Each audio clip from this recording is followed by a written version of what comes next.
Vale, अस्मान् पृथक्तु विश्वतः अधोर्यविशुदिष्टभारे अस्मन्निवेदितम् नमस्ते अस्तु भगवन् विश्वेश्वराय महादेवाय त्र्यम्बकाय त्रिपुरान्तकाय त्रिकाग्निकायाय कालाग्निरुद्राय नीलकण्ठाय मृत्युञ्जयाय सर्वेश्वराय सदाशिवाय श्रीमन्महादेवाय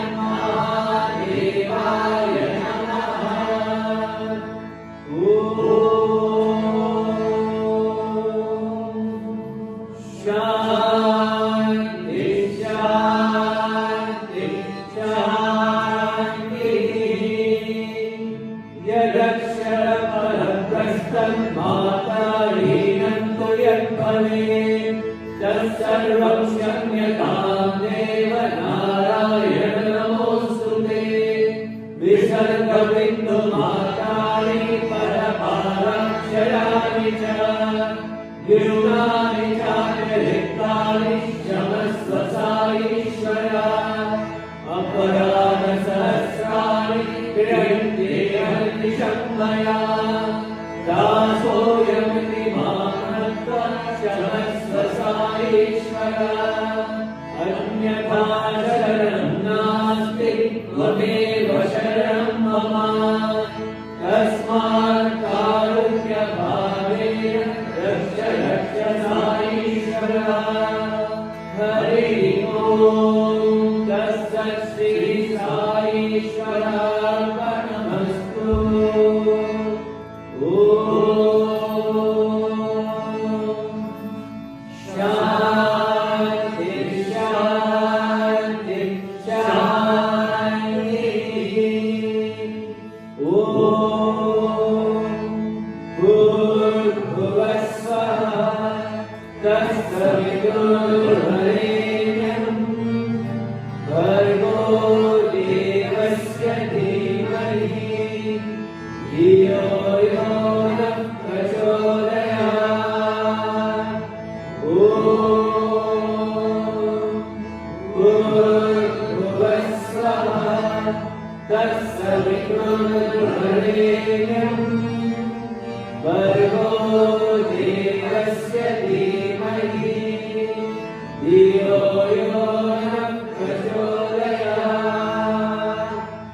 बोले हरि हरि, कोई बोले राम राम।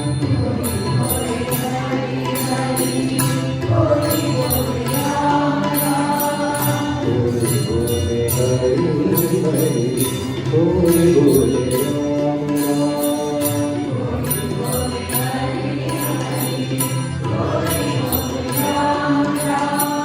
कोई बोले दुर्गा काली, कोई बोले साई माँ।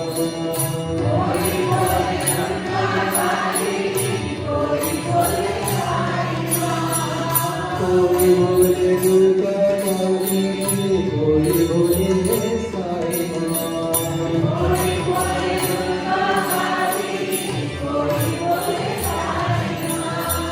कोई बोले हरि हरि, कोई बोले राम राम।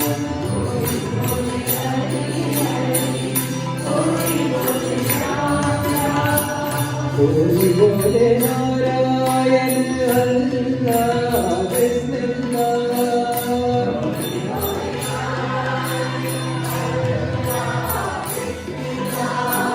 कोई बोले नारायण अल्लाह बिस्मिल्लाह।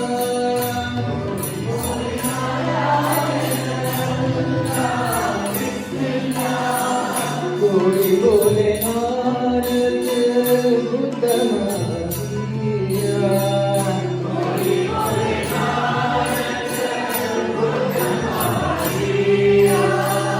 कोई बोले नारद बुद्ध महावीरा।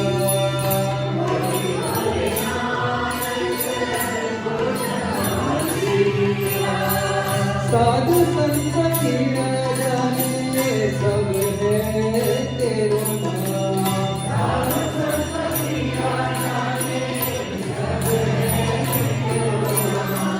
साधु संत कीड़ा जाने, सब है तेरो नाम।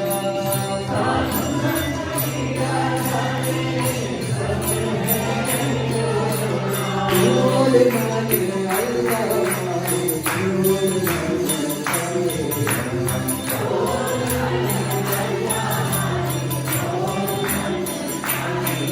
बोल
जय जय जय हे मधुसूदना।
शिरडी साई द्वारकमाई प्रशांति वासी Sai Ram.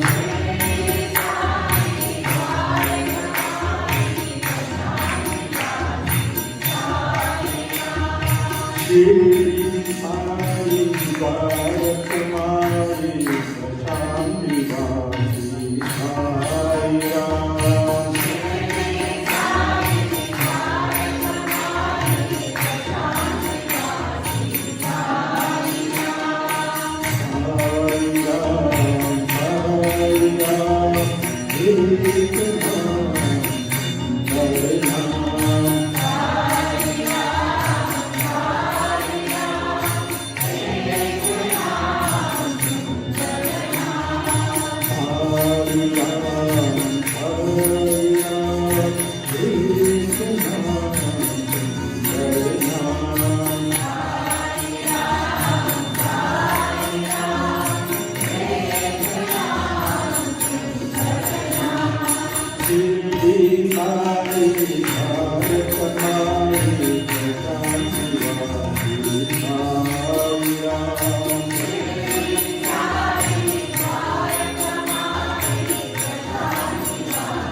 Allah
Salam alaikum, salam alaikum, salam alaikum, salam. Salam alaikum, salam alaikum, salam alaikum, salam.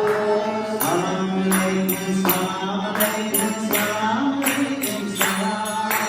Salam alaikum, salam alaikum, salam alaikum, salam.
देवी भवानी माँ, जय साई भवानी माँ। देवी भवानी माँ, जय साई भवानी माँ। देवी भवानी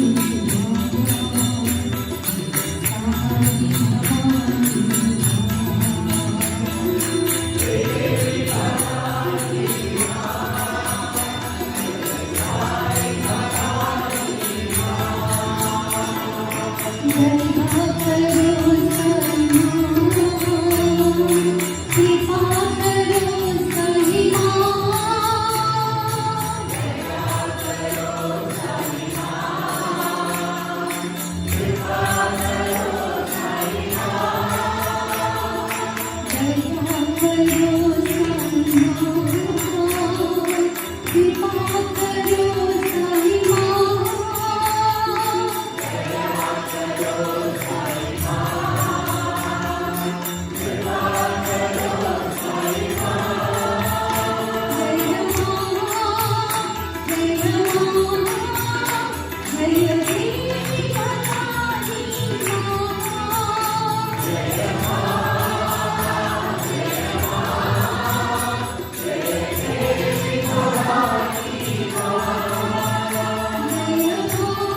मृत्युंजयाय नमो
Shisada. My humble pranam, the Lord's feet of my most beloved Guru, respected elders, brothers and sisters, and my children, Dasara. This week we celebrated Dussehra on Monday, and we're honoured to have with us Brother Giridhar, who is actually the centre chair from Mill Hill. And Brother Giridhar is actually was an MBA student at Swami's University, and had many experience and interaction with Swami. So he's kindly offered us to come and give us a small talk on Dussehra, and also as Swami as a Divine Mother. Dasara.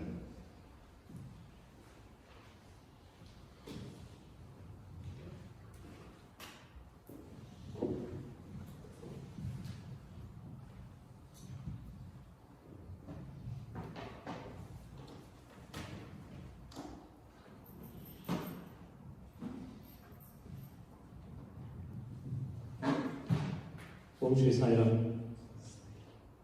Offering my most humble, loving pranams at the divine lotus feet of our beloved Bhagwan, our beloved Mother Sai, respected elders, brothers and sisters, loving Sai Ram to all of you. It's good to be here after a long time. I remember the first time I came to Central London Centre was, I think about roughly 23 years ago. Maybe around 23 years ago. And the second week that I was here, someone told Uncle Puri, Raman Sai student, so middle of the bhajans, someone thrust a mic in front of me and said, next bhajan you are singing. Fun fact, I had not led bhajans until then. So that was the first time I was actually singing a bhajan. I remember, I think it was Govinda Gopala Hinandalala, and it went apparently well. And then after that, Uncle Puri also very lovingly asked me to speak, share some experiences about Swami, which of course I did. So when Dharmesh asked me if I wanted to sing this week, for old memory's sake and for nostalgia's sake, I said yes. I'm here to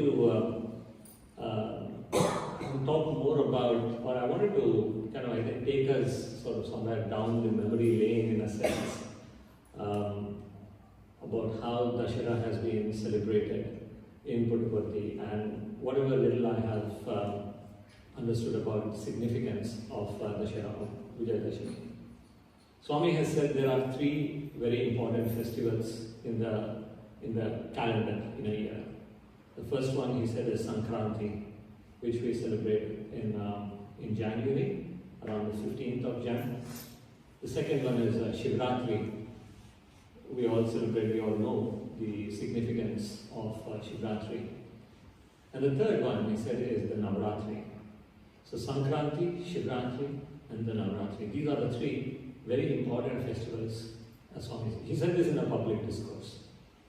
And there are two Navratris in a year. One that comes in around the month of March, April. We call it the Chaitra Navratri or the Vasanta Navratri because it's called Vasanta Rutu. And that's when, that's starting the Ugadi day and finishing with Ram Navami. And the second one is this one, the Sharad Navratri, which is in the month of around Durga, also known as the Durga Navratri. And Swami said this one, celebrate, this is between the two Navratris, this is the more important and a very powerful one. And probably as a reflection of that importance, Dussehra is the festival that is celebrated for the longest period of time in Puttaparthi. So God himself celebrates Navratri for a period of 10 days, of which we've been seeing the yagna that happens for 7 days. Dussehra started getting celebrated as an important festival back in 1946. Swami was probably around a 19-year-old boy at that time. And at that age, Swami was regarded as the Divine Mother. And the devotees at that time wanted to honor and celebrate the advent of the avatar in the form of the Shiva Shakti Swarupa that we know. So they wanted to celebrate Dussehra in a very big way. There is some tradition where for each day of the Navratri there is a certain color associated. So they dress up the Devi in that particular color. So the devotees got a robe stitched for Swami in each of those colors. And Swami obliged by wearing that particular robe. And those days they used to have, and in 1946, and this is in December 1945 is when the Patha Mandir, or what we today call the Patha Mandir, the original, the first Mandir started. It's now known as the Kalyan Mandap. It's on the outside by the Vedugopal Swami temple if you have been to Puttaparthi. So the procession used to start somewhere around there, and they used to take Swami out in a procession, and they had made a very elaborately decorated chariot, fully decked with flowers and decorated, and they used to do this, take Swami out in a procession. And this procession used to last for about 4 to 5 hours. Now you imagine even today, if you go start from that place, it does not take you 4 to 5 hours. And they were not going around in circles. They just went in one route and came back. And it used to take them 4 to 5 hours. So after a couple of days, some of the devotees got a little intrigued. And they said, what is this route that we are taking? We didn't know that Puttaparthi is such a big place. So let's see. So they walked. It took them 15 minutes to reach the end of Puttaparthi. But in that procession, it used to take them 4 hours or 5 hours, and they didn't get lost. Swami used to guide them. What used to happen those days was the people who would be doing all the decoration, and they would be drawing the chariot, the chariot. They didn't want to be looking in the front and looking away from Swami. So they used to turn towards Swami and effectively be walking backwards. And Swami used to guide them. Now you take the left. He used to apparently even tell them, there's a stone there, be careful. That was the way Swami was guiding them on where to go, left, take a right. And that is how they used to go around on some route that they can't make out. They couldn't make out what this route is. This is captured in some books as well. So that is how these people were regarding Swami as the mother even back then. And so it continued for some time from 1946 until the yagna as we know it today started in 1962. And there's a very interesting story of how this started. There was a person called Swami Amritananda who came to Swami in, I think it was in 1955. He was a follower of Ramana Maharshi. And Ramana Maharshi, when he was leaving his body, he gave some money to this person, Swami Amritananda, and gave him the task of establishing Veda schools, Vedic schools. Because he felt, Ramana Maharshi, that the study of Vedas was declining, and this is back then in the late 1940s and early 50s sometime. The study of the Vedas was declining, and they had to establish these schools in order to restore the place of Vedas. And Swami Amritananda apparently traveled around the country, met a lot of leaders, including the freedom fighters back then, those days, because India was under the British rule at that time. So he met a lot of the freedom fighters, traveled around the country, but he was having no luck. he was not able to make any progress. Someone told him about Swami. He went to somebody's house, and there was a picture of Swami.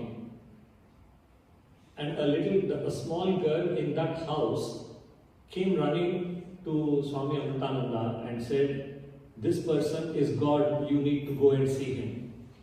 This is a little girl who, I think she was around 8 years old, who came running and told this person.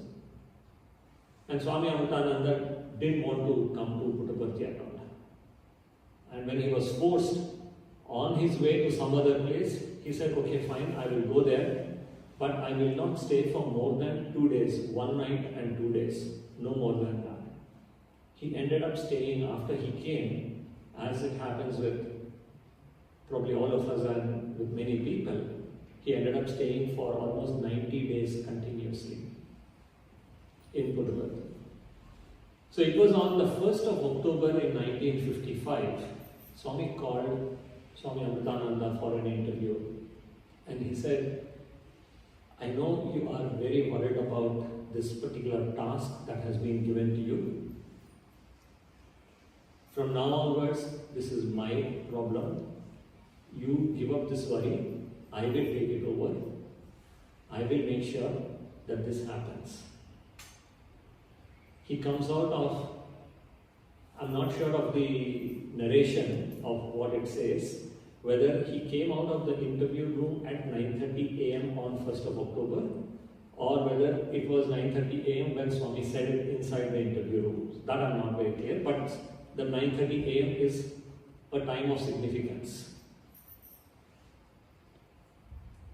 It was kind of forgotten in a sense, in our language it was forgotten. There was not much mention of it after.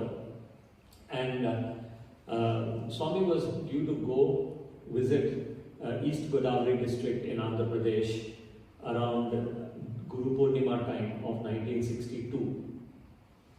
And as part of the program, they said, "Swami, we want to do a 7-day yagna." This is a letter that they wrote. They call it, I think, Saptaham or something they call it. So Swami wrote back to these people saying, if you do it in that Amalapuram, which is in the East Godavari district, is that only those few people will be able to see it and benefit from it. But if you do this in Puttaparthi, thousands of people from all over the country and all over the world will benefit from it. So why don't you do it there?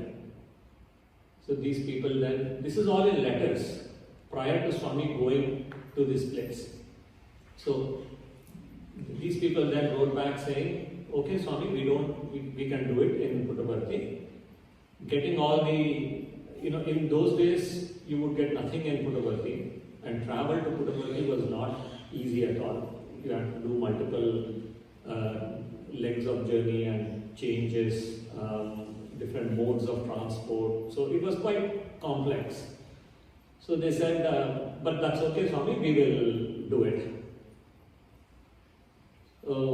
They said, "Swami, what should we call this then? Shall we call it Satya Sai Saptaham?" That was the name that they proposed. And in response, Swami writes back to them and says, "Call it the Veda Purusha Saptaha Gnana Yagna." And as soon as they saw this name, these people could not say that name. They said, "Swami, this sounds very complex. How are we going to do this? What is this? What is this Veda Purusha? What is this Gnana Yagna? We don't understand any of this, Swami. This is beyond us." Swami then writes back to these people saying, "You don't worry, you get all the things, I will guide you." And then Swami made the trip to East Godavari district. And he discussed and they agreed the plan. They appointed one person. One of the persons was appointed as the main priest for this. Swami wanted not just the priests from that East Godavari district. Let me know when it's time. Swami wanted not just the priests from the East Godavari district, but from all over to come for this. So they invited important, well-known priests from several places. Many of these people didn't know about Swami. And Swami was still a young man, around 30 something, 35 or something. And these people couldn't accept. First of all, for them to accept a human being as God was a culture shock. And then a young man, they said, what is this hair? What is this person? You know, how do you call him God? Anyway, they all came and they were put up in what is today the General Hospital. Because that was the only building which had the ability to accommodate so many priests. The night that they came, Swami goes to that place to welcome them. And remember, many of these people, in fact, they told the head priest that they will not bow down to Swami. That was their condition for coming. They will not bow down to Swami, they will not do namaskaram to Swami. That was, and after getting a yes to that, they said, okay, we'll come. Swami goes to their place and takes a bucket of milk, warm milk for these people. And Swami goes around distributing, he starts distributing. He says, oh, you have traveled from a long distance, you must be tired, have some milk. No, we don't know what they saw, we don't know what that did, but they saw that as an act of motherly love from Swami. And all these Vedic Pandits, they started one by one falling at Swami's feet and they started chanting Vedas, extolling him as God. It was an instant transformation. And then the next day, and Swami told these people, you start the yagna at 9:30 in the morning. And these priests, the head priest, he said, Swami, no, we should start in Brahma Muhurtam. It should be started before 8 o'clock. So we'll do it at that time. Swami said, me ishtam. It is your wish to do whatever you think is right. You are the knowledgeable people, so you do what is right. It started pouring heavy. These people went to Chitravati river for their morning snanam and their bath and the prayers in the morning. While they were still at the Chitravati, it started pouring heavily and they all got stranded near the Chitravati. They could not come back. By the time they got back and they were able to really start, it was 9:30. Swami in his discourse at that time, on that day, he actually mentions this. And he says, the scholars wanted to start earlier. I told them 9:30, they didn't listen to me. But it so happened. Now you see the connection. It was 1st of October 1962 that the yagna actually started. It was 1st of October 1955 that Swami gave the assurance to Swami Amritananda. Shortly after that, Swami Amritananda left his body, satisfied that he is sorry. So that's how the yagna started. And in that yagna, while speaking in that one, Swami said to the people, I am not the one who is performing the yagna. I am the yagna purusha who is receiving all of these prayers and yagna. And it was such a momentous, a grand occasion at that time. Those of you who have been to Puttaparthi for the yagna, you will remember what spiritual vibrations there are, at that time. It just transports you to a different world. Even thinking about it for me today, it's a very different feeling. And we were also fortunate to have Swami sprinkle the holy water at the end of the yagna. That is such a blessing. If a normal, ordinary human being, a priest does it, we feel very blessed. And imagine God himself, that Shakti Swarupa Swami did it for us.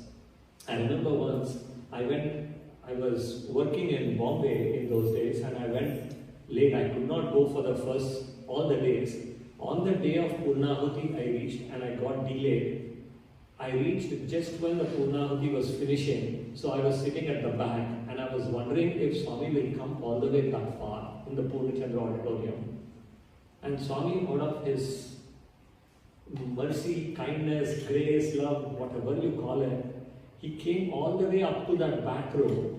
And as soon as when he saw me, he dipped that thing one more time, and I was completely drenched. I'm not exaggerating. I was completely drenched in that water.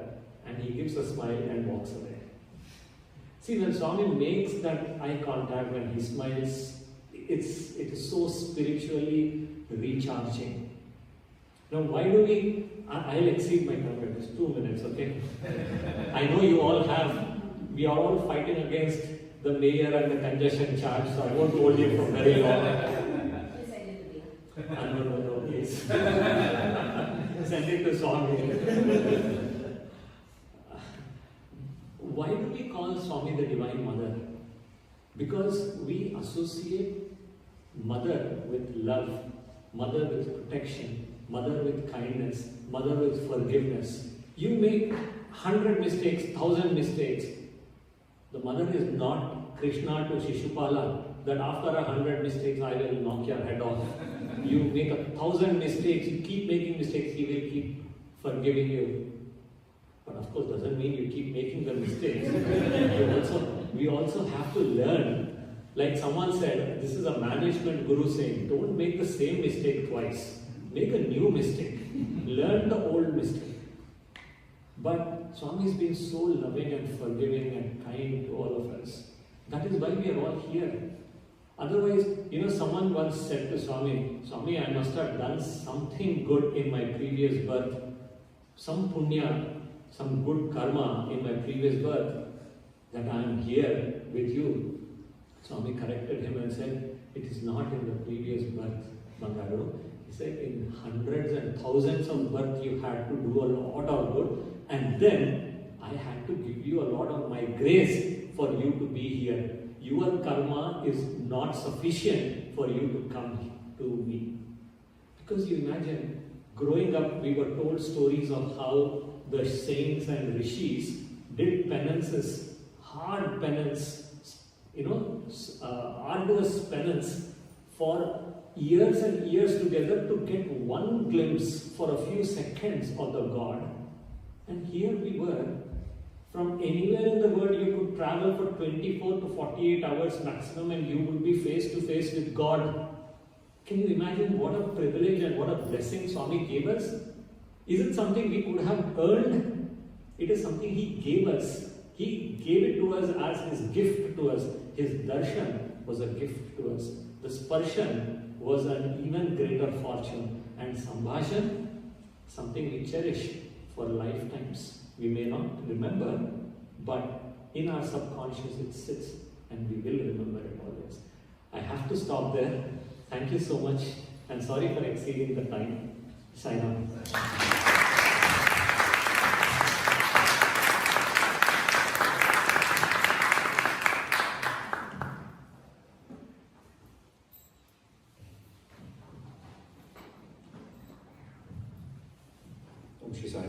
We thank Brother Veda for that wonderful account from history and making such a visual representation within our minds. Just want to quickly go to announcements now. So there's several announcements. For any bhajan practice, please join Bhavesh with Ramesh afterwards. We'll be practicing through bhajans. Next Saturday is on the 4th is actually the national event for Swami's birthday, and there's a coach leaving from Arnos Grove, 6:30 in the morning. We still have 8 places available. If anyone would like to join us, please let me know. It's an all-day event at Sandbach in Cheshire. On the Sunday, next Sunday the 5th of November, we will be conducting both Vedam and bhajan practice, which will be at Sister Harini's home in Ilford. I'll send out details afterwards, and we invite everyone, whether you're singing in any slot during the Khanda Bhajan, to please come and practice. The following weekend, which is Saturday 11th and the 12th, your centre will be celebrating the regional Khanda Bhajan here. We begin with Veda at 5:30, and 6 p.m. is when we start bhajans on the Saturday until 6 p.m. on Sunday. All the time slots have now been agreed, so your centre will be singing dedicated 7 p.m. to 8 p.m. So we'll start at 6 p.m. with regional. I'll share all the time slots after today's program. So we invite everyone to come on that weekend, and please tell all friends and family as well. The following Saturday, the 19th, we have Ladies' Day, and another big part of the calendar. We invite all ladies to participate and join, and Christine is leading this program, so if anyone could please contact her for any budgets, any ideas, that'd be most appreciated. And finally, not least, most importantly, we have Swami's birthday, so we're celebrating twice on Swami's day. On Swami's birthday, on Thursday, 23rd, on the auspicious day on Thursday, we'll be celebrating at Bhavish and Darvish's home in Enfield, 7:30 in the evening. And then at the centre, the following Sunday, 26th, starting from 9:30, special program on Swami's birthday until 11. And we'll celebrate with special budgets and, of course, a birthday cake. And that concludes our program today. We hope you enjoy the program, and special thanks to everyone here, and wishing you all a healthy, happy, and of course, cycle week. Dasara.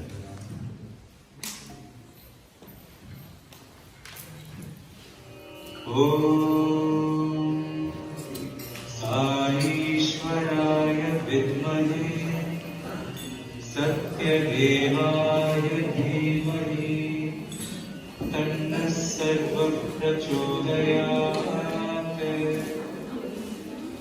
Om Saishwaraya Vidmahe Satyadevaya Dhimahi Tanna Sarva Prachodayat. Om Saishwaraya Vidmahe Satyadevaya